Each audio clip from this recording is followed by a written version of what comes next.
How to make money with cryptocurrency.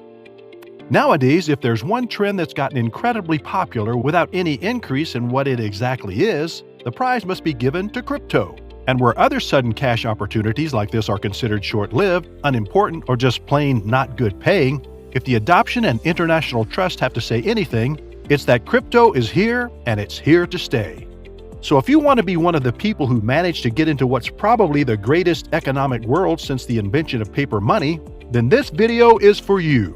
As always, if you like these kind of videos and want to watch more, you're welcome to subscribe and turn on the bell notification so you don't miss any of our videos. And with that done, let's get into it. Now first, some background, starting with the question, what is crypto? If you were to try and find out the single most basic definition of what makes a cryptocurrency, then a cryptocurrency is a way of transferring value in exchange for goods and services without a governing body. And how do they do that, you ask? Well, the answer is a little something called the blockchain. And without going into too much detail, a blockchain is a digital system that records information or transactions that don't need any authority to maintain. Meaning cryptocurrencies are basically value exchanging tools without any large government or bank or fund getting in the way of your financial work. This has understandably made it extremely popular for a number of methods, and those methods and the services required to make them happen have slowly become one of the most popular and potentially game-changing income sources in the world. And so here are 5 of the best ways to make money using cryptocurrencies, starting with number 1. Buying and holding. Probably the most obvious and most well-known method, buying and holding onto cryptocurrency can be one of the most profitable ways to boost up your investment portfolio, given that you know what you're doing. Here's basically what happens. Similar to the majority of stock investments, you, the investor, will research a bunch of currencies, while looking for currencies you feel will blow up, or at least appreciate in their value, with stuff like Bitcoin, Ethereum, etc., being by far the most popular.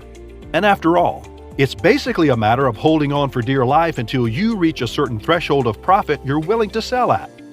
But you ask, how is that any different from regular investing? Well, my friend, the answer lies in the amount of appreciation.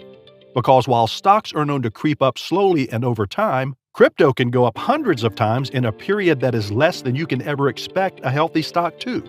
However, that is also where the biggest drawback of this method comes from, which is that where currencies go up fast, they can also go down really fast. Meaning if you're wrong about your investment, you could look at losing more than you originally put in. And so the professional way to go about this would be to be thorough about your research. Invest in a bunch of different places like stocks and bonds, and only keep a specified bit of your portfolio for crypto investments, because the first and last rule of investment economics is not to put your eggs in one basket. Speaking of investments, what if you're not one to play the long game of waiting to sell? Well, there is another method of traditional investing that has found its way into crypto trading as well.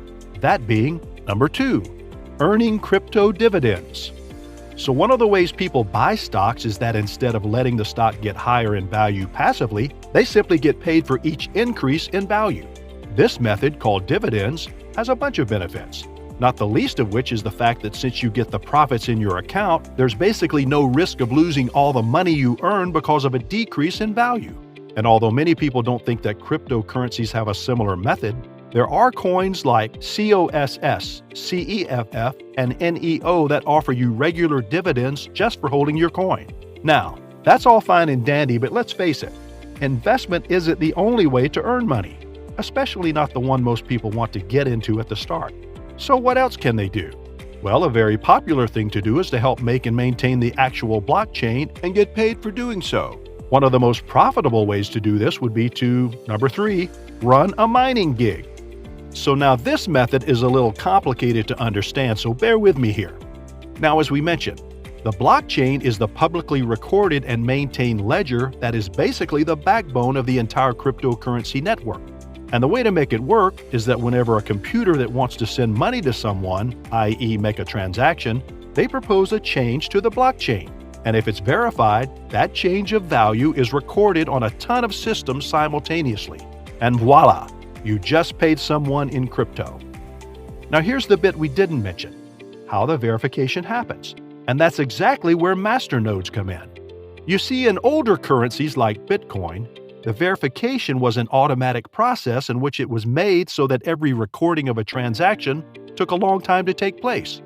And since to fake a transaction, you'd have to make a lot of fake records because the blockchain keeps cross-checking itself, you basically couldn't physically make a false transaction without paying more in computer power than you'd gain.